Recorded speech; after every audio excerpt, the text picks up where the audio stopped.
Assalamualaikum warahmatullahi wabarakatuh. Berjumpa lagi dengan saya Ratna Wijayanti, MPMC 1C020039. Baiklah, pada pertemuan kita kali ini kita akan melanjutkan pembahasan materi sebelumnya mengenai obligasi. Lalu kita sekarang akan membahas mengenai apa? Kita akan membahas mengenai bagaimana bila terjadi penerbitan obligasi di antara pembayaran bunga. Nah, bagaimana ya pelakuannya? Maka investor obligasi akan membayar ke penerbit obligasi sebesar bunga yang diperoleh sejak tanggal pembayaran bunga terakhir hingga tanggal penerbitan bunga. Langsung saja kita masuk ke dalam penjurnalannya. Penjurnalan saat melakukan penerbitan obligasi ini ada saat penerbitan dilakukan secara pada nilai nominal, lalu ada pada diskon dan juga premium begitu. Kita akan pertama membahas mengenai bagaimana penerbitan obligasi pada nilai nominal. Maka kita akan mendebit cash sebesar harga jual dan bond payable di kredit sebesar harga jualnya. Lalu kita juga harus menjurnal satu lagi untuk mengakui adanya penerimaan bunga dari investor obligasi, yaitu cash di debit karena kita sebagai penerbit menerima bunga dari investor begitu. Dikreditkan interest expense. Kenapa tidak pendapatan bunga, Mbak? Kenapa interest expense? Begini, seharusnya kita yang membayarkan bunga, tetapi kita menerima pembayaran bunga dari investor, maka kita harus mengkreditkan interest expense kita. Cash itu sebesar nilai nominal kita kalikan dengan kontraktual, kita kalikan dengan number of periodnya berapa. Lalu untuk nominal untuk interest expense, maka dia dari carrying value kita kalikan dengan market interest rate, kita kalikan dengan number of periodnya begitu. Nah, untuk saat pembayaran bunga bagaimana? Kita tampilkan di sini untuk pembayaran bunga yaitu di debit, kita mendebitkan interest expense sebesar carrying value kita kalikan dengan market, kita kalikan dengan number of period. Lalu di kreditnya ada cash sebesar nilai nominal, kita kalikan dengan kontraktual, kita kalikan dengan number of periodnya berapa begitu. Lalu sekarang kita akan melanjutkan pembahasan bila dia diterbitkan dengan diskon atau premium. Maka untuk jurnal penerbitannya diskon dan premium itu masih sama, yaitu cash di debit dan bond payable di kredit sebesar harga jual. Juga kita harus mengakui adanya penerimaan bunga dari investor, yaitu cash di debit dan kreditnya interest expense begitu. Lalu pada saat pembayaran penjurnalannya seperti ini. Saat kita melakukan pembayaran pertama kali kepada investor obligasi, maka di debitnya ada interest expense sebesar cash yang dibayarkan, di kreditnya cash karena kita membayar menggunakan cash kepada investor obligasi, yaitu nilai nominal kita kalikan dengan kontraktual, kita kalikan dengan number of period. Lalu kita juga harus mengakui adanya seperti amortisasi karena kita melakukan penerbitan itu dengan diskon atau premium. Maka untuk penjurnalannya di debit bond payable dan kreditnya interest expense ya. Itu sebesar yang diamortisasikan. Bunga kita bisa melakukan penentuannya dengan bunga yang dibayarkan kita kurangkan dengan bunga yang diterima pada awal penerbitan obligasi di antara pembayaran bunga tadi. Nah, bagaimana jika dia dijual, ini kan jika dia dijual secara premium, maka jika dijual secara diskon, nantinya amortisasi itu akan terus menambah bond payable sehingga pada tanggal jatuh tempo nanti nilainya akan sama dengan nilai nominal begitu. Kalau premium bagaimana? Premium dia letaknya di debit untuk terus mengurangi atau mengamortisasikan dari nilai nominal, nilai bond payable-nya sehingga pada tanggal jatuh tempo dia akan sama dengan nilai nominal begitu. Misalnya carrying value dari bond payable kita ini akan sama dengan nilai nominal begitu ya. Baik, yang kedua kita akan membahas mengenai long term notes payable. Secara akuntansi perlakuan long term notes payable ini sama dengan kita memperlakukan obligasi. Di mana letak persamaannya? Letak persamaannya adalah kita harus mempresent value-kan nilai pokok hutang atau prinsipal kita, dan juga kita harus mempresent value annuity kan dari bunga yang kita bayarkan secara periodik. Dan selain itu juga perusahaan harus melakukan amortisasi jika kita menerbitkan long term notes payable ini pada diskon ataupun premium selama umur dari notes payable begitu. Nah, kita langsung saja ke dalam bentuk penjurnalannya. Maka saat kita melakukan penerbitan long-term notes payable ini, bagaimana jurnalnya? Nah, ada di sini cash-nya. Kita akan mendebit cash karena kita kan menerbitkan surat hutang, maka kita mendapatkan cash. Lalu di kreditnya kita kreditkan notes payable, itu sebesar nilai hutang kita gitu. Lalu untuk saat pembayaran bunga kita akan mendebit interest expense dan kreditnya cash, yaitu sebesar nominal kita kalikan dengan kontraktualnya begitu. Long term notes payable ini juga bisa diterbitkan secara zero interest bearing note dan juga interest bearing note. Nah, kalau zero interest bearing note, maka kita dapat memastikan bahwa notes payable ini diterbitkan pada diskon. Karena apa? Karena nilai kontraktualnya itu pasti 0% begitu. Dan kita juga harus mengamortisasikan beban bunga selama umur manfaat dari wesel ini atau dari notes payable ini. Bagaimana untuk penjurnalannya? Pada saat kita menerbitkan zero interest bearing note atau diskon, maka kita akan mendebit cash dan di kreditnya kita kreditkan notes payable sebesar nilai sekarang atau kita present value kan. Misalnya kita harus membayar 50 juta 5 tahun mendatang, maka kita harus mempresent value kan 50 juta itu pada tahun sekarang berapa nilainya begitu.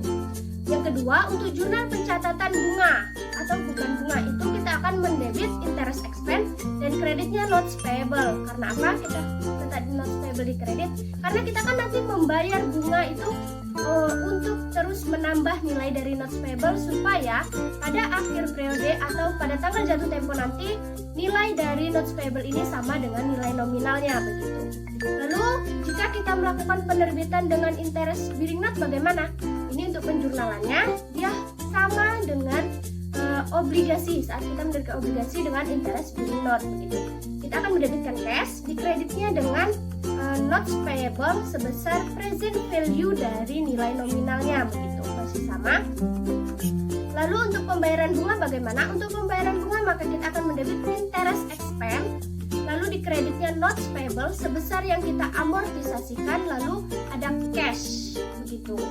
Cash berapa yang harus kita bayarkan. Jadi interest expense itu sebesar carrying value kita kalikan dengan market, lalu ada notes payable sebesar amortisasi di kredit, cash sebesar nilai nominal kita kalikan dengan kontraktual begitu.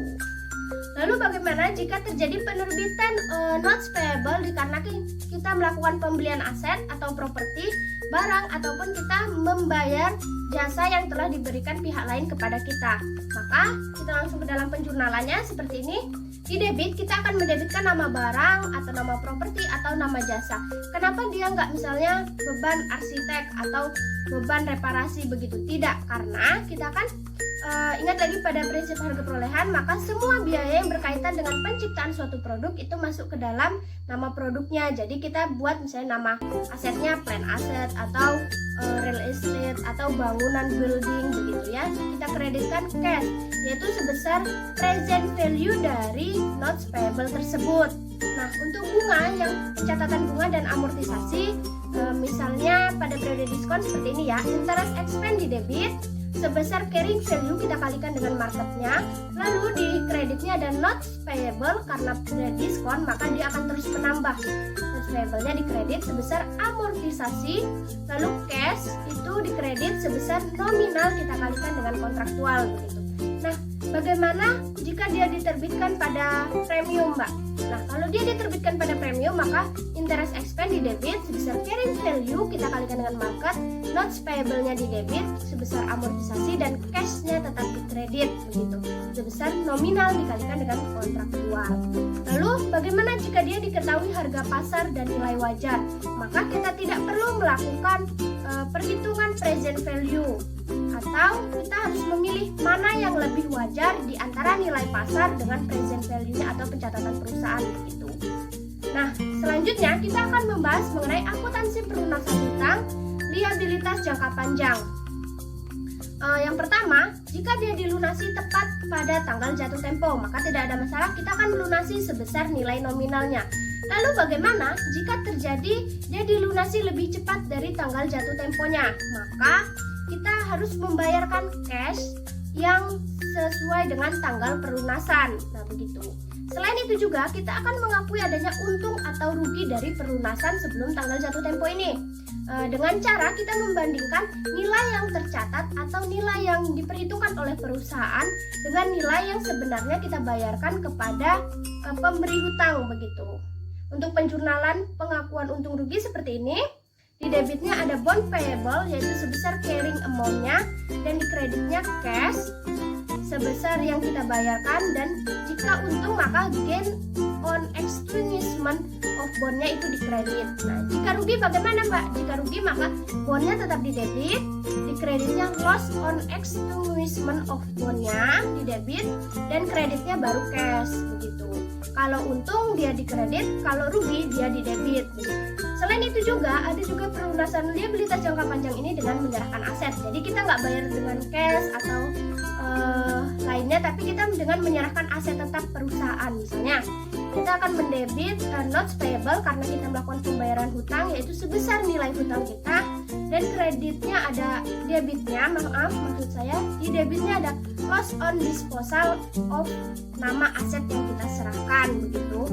Itu mengapa ada loss di debit, karena kita harus membandingkan nilai wajar dari hutang kita dengan nilai wajar dari aset dengan nilai buku asetnya begitu. Lalu di kreditnya ada nama aset yang kita serahkan sebesar nilai buku dari aset tersebut. Lalu jika untung kita harus mengkredit juga gain on extinguishment of debt, itu dengan membandingkan nilai hutang dengan nilai aset, nilai wajar aset yang kita serahkan untuk membayar hutang begitu. Selain juga dengan penyerahan aset, kita juga bisa dengan menyerahkan sekuritas lain, misalnya untuk memberikan saham perusahaan atau hal lain sebagainya.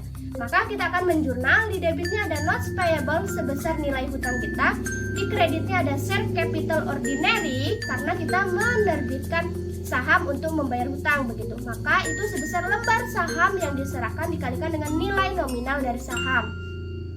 Lalu ada share premium ordinary yaitu sebesar selisih antara nilai wajar kita kurangi dengan nilai nominal saham tadi yang telah kita hitung. Lalu ada gain on extinguishment. Kenapa ada untung dari perlunasan ini? Jika kita harus membandingkan hutang yang kita bayarkan dengan nilai saham yang diserahkan. Jika lebih besar maka kita mendapatkan keuntungan seperti itu. Selain itu juga kita dapat melakukan pelunasan liabilitas jangka panjang ini dengan melakukan modifikasi atau kesepakatan. Nah, kesepakatannya itu ada beberapa hal, misalkan kita melakukan penundaan pembayaran atau kita melakukan mengurangi tingkat bunga, pengajuan mengurangi tingkat bunga seperti itu. Lalu ada juga untuk mengurangi nilai nominal dari liabilitas hutang kita misalnya gitu. Lalu yang keempat ada menangguhkan pembayaran bunga. Misalnya kita meminta lebih banyak waktu lagi untuk melakukan pembayaran bunga, penambahan waktu begitu. Nah, baiklah teman-teman, cukup sekian yang dapat saya sampaikan. Terima kasih dan sampai jumpa.